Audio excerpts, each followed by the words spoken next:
Hey everybody, and welcome to the D&D podcast.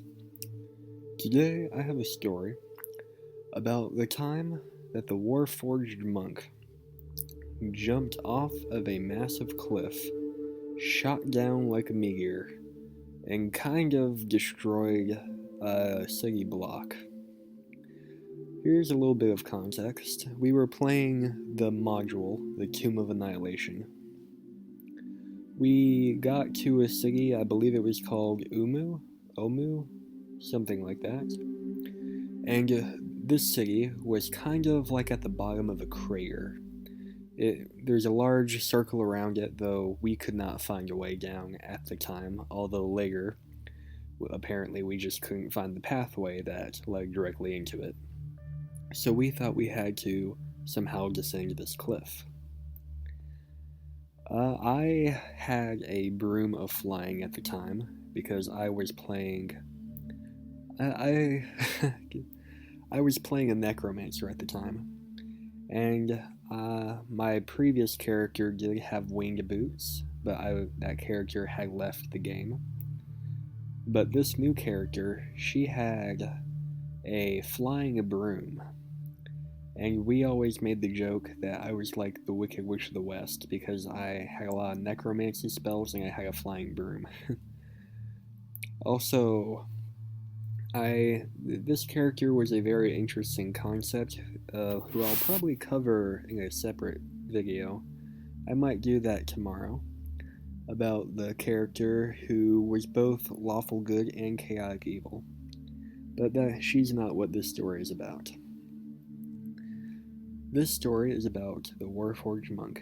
So I had a flying broom, and I was able to take one other person down with me on that.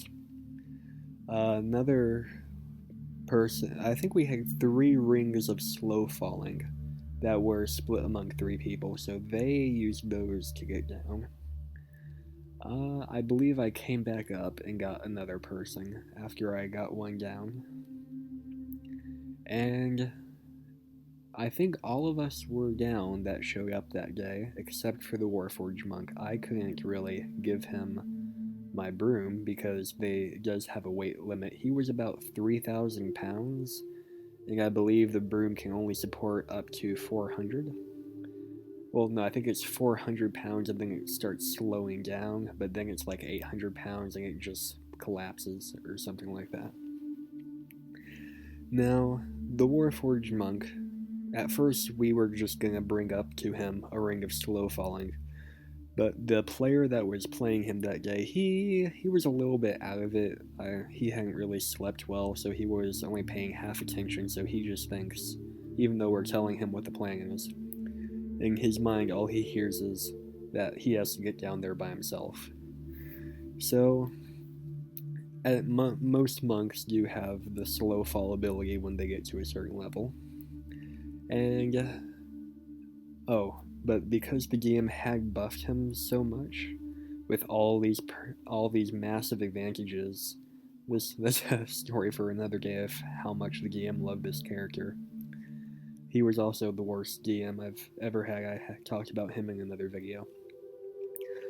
But because the game buffed him so much, and we were really complaining like a lot, because he would always buff this one character and they always try to nerf our characters to an extreme level.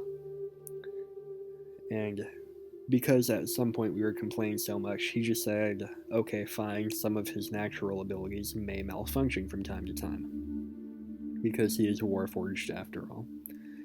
So he jumps, and because he doesn't have a ring of slow fall, he has to roll to make sure it works. He gets a natural 1. So a critical fail. He describes how the normal mechanics that kind of would have slowed your fall with a small boost upwards to kind of negate the gravitational pull, they aren't really working at this time, and they start to malfunction as you shoot down at an extraordinarily high speed. Because he weighs 3,000 pounds, he goes straight into a building. He comes out the other side of the building and goes into another building completely crashes with an impact that shakes the entire block and brings many buildings down from the impact alone. It was devastating of how much damage he did, and thankfully we were all able to get out of the way, but not all the NPCs were so fortunate. It it was hilarious and devastating at the same time. We go to check on the monk. He did have to roll for falling damage, but like I said, since the DM buffed him so much, there was absolutely no issue, no problem whatsoever. He got up perfectly fine. And we start to look around. I run into the nearest bar I can find. I tell people, hey, something's happened, and I bring them outside to see if they could help us do anything or save anyone. We try to get as many people out of the wreckage as we can. But unfortunately, so many people just diving in there. But we were able to rescue a couple. But this is where the wizard of the group. Oh, well, no, I guess he had changed characters at this point, but because I can't remember what he changed to, I will just refer to him as the wizard, because he played both characters exactly the same. Actually, every character he ever played exactly the same. He really didn't have a broad range of role playing. Even when it came to combat, he would always think he was the same character, so he would always just do the same thing. Oh, and he also really didn't have any immersion. So, like, sometimes if we were, like, just playing, or, like, things are getting intense, like, he'll just say, but you know it's just a game, right? We're not really these people. It kind of got on our nerves after a while, and this may have contributed to how we reacted to what he did here. So, it's pretty clear that they don't know. The people didn't know that we did this. They think it was just like a meteor or something fell and did this. And the DM made that abundantly clear. So then the wizard just goes up to everyone and says, "Hey guys, I'm sorry we did this." Immediately everyone becomes hostile. I yell to everyone, basically, we don't know him. And we all just kind of step away from him. DM tells me to make a deception check. I get a 19. Everyone believes me, and we actually help everyone arrest the wizard. He actually doesn't go down without a fight, so we turn on him and we take him down.